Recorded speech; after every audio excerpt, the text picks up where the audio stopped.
ఆన్లైన్లో చెక్ చేసుకోవచ్చు. ఒకటి బేసిక్ ఇప్పుడు ఏమంటున్నారంటే ఇప్పుడు ఓటర్స్ది బిఎల్ఎస్ ఇప్పుడు అన్ని పార్టీలకు బిఎల్ఎస్ ఉన్నారు. ఇప్పుడు ఎక్కడైనా ఒక 12,000 అంటే ఒక పోలింగ్ బూత్లో 1200 ఓటర్స్ ఉంటారు.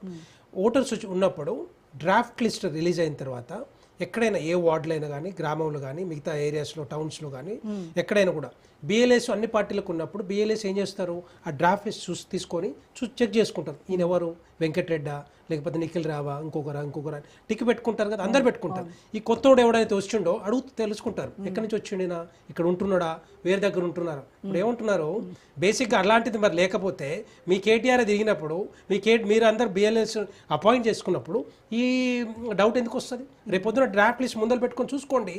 చూసుకున్న తర్వాత ఆబ్జెక్షన్స్ కానీ కరెక్షన్స్ కానీ చేయాల్సింది ఎవరు, చెప్పాల్సింది ఎవరు, అడగాల్సింది ఎవరు? మీరే, అన్ని పార్టీల వాళ్ళు. ఇక మీకు డౌట్ ఎక్కడ ఉంటుంది? అక్కడ ఈసీ ఫెయిల్ అవుతా ఉంటుంది, ఈసీ ఆ రకంగానే చేస్తా ఉంటుంది, మీరు పోయి చేయండి ఇవన్నీ.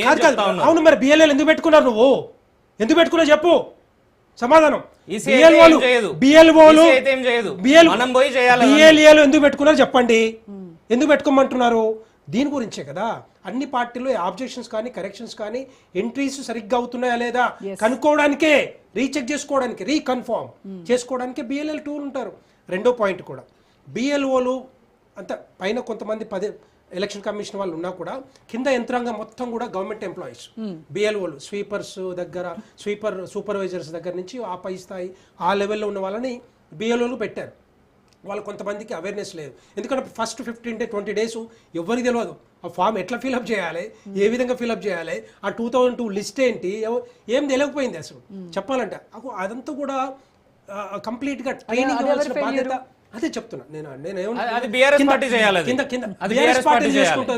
మీకు టైం ఇచ్చారు, మీరు చేసుకోలేదు కాబట్టి ఈ రోజు మీరు ప్రతిపక్షంలో ఉన్నారు, అయిపోయింది. సో అన్ని రకాలుగా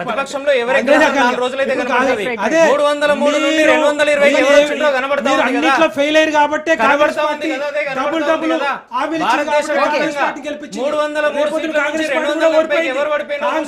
కూడా గల్లంత అయిపోయింది కదా. మీకు ఒక ఎంపీ లేడు, కనీసం ఎమ్మెల్యేలు కూడా గెలుచుకునే పరిస్థితులు. నేనేమంటున్నా, ఇప్పటికి కూడా మీరు రీకన్ఫర్మ్ చేసుకోండి, రీచెక్ చేసుకోండి. రేపు పొద్దున లిస్ట్ వచ్చిన తర్వాత మీరు ఆబ్జెక్షన్స్ క్రియేట్ చేయండి, ఆబ్జెక్షన్స్ రెఫర్ చేయండి, కరెక్షన్స్ చెప్పండి, ఎడిట్ చెప్పండి, ఇగో ఇది ఎందుకు ఇలా ఉంది అని చెప్పి. మీరు ఆ క్యాపబిలిటీ లేనప్పుడు బీఆర్ఎస్ పార్టీ ఎందుకు? ఇప్పుడు కాంగ్రెస్ పార్టీ క్యాపబిలిటీ లేదు కాబట్టి 119 నియోజకవర్గాల్లో సమావేశాలు పెట్టలేకపోయినరు. ఉన్నారా మీకు రాష్ట్ర వ్యాప్తంగా అన్ని నియోజకవర్గాల్లో? ఎందుకు లేరు? 100% ఎక్కడ పెట్టిండ్రు సమావేశాలు? ఎక్కడ పెట్టిండ్రు చూపించండి. మాకు మీకు చెప్పి చేస్తామా? మేము మీకు చెప్పి చేస్తాం అంటున్నా. పబ్లిక్ అయితే కనబడాలి కదా, వాళ్ళకైతే కనబడాలి కదా. మీ షో అప్ చేయం, కేటీఆర్ లాగా మీ షో అప్ చేయం. మేము ఏ విధంగా చేసుకోవాలో అది చేస్తాం డెఫినెట్ గా. వచ్చే పార్టీ భారతీయ జనతా పార్టీ, గెలిచే పార్టీ భారతీయ జనతా పార్టీ. ఏ విధంగా ఓడించినామో అందరు తెలుసు. మీరే ఓడించండి లోక్సభతో పాటు అసెంబ్లీ కూడా. నుమాన్ గారు సబ్మిషన్. ఒక్క నిమిషం నుమాన్ గారు. వారు మాట్లాడుతూ మేము ఏం చేయాలో చేస్తామని అంటున్నారు. సారీ, వారు ఇద్దరు క్రాస్ టాక్ చేస్తున్నప్పుడు నాకు అర్థం కాలేదు. మరి this is something, this exercise గురించి మనం మాట్లాడుతున్నాం కాబట్టి it is not the BJP అండి. that is what I have been saying. Please let us distinguish between a government and a party. Government is very different than a party. Please understand this. ఈ రోజు ఏమైపోయింది అని అంటే ఆ thin line ఏదైతే ఉంటుందో పార్టీకి గవర్నమెంట్ కి మధ్యలో, దానిని బీజేపీ కంప్లీట్ గా డైల్యూట్ చేసింది. ఒకవేళ వారు బీజేపీ మేము ఇది చేస్తున్నాం, ఇది కరెక్ట్ చేస్తున్నాం, it is not the BJP. Please it is the governments responsibility. It is the responsibility of the institutions. It is not the responsibility of Narendra Modi as a BJP MP.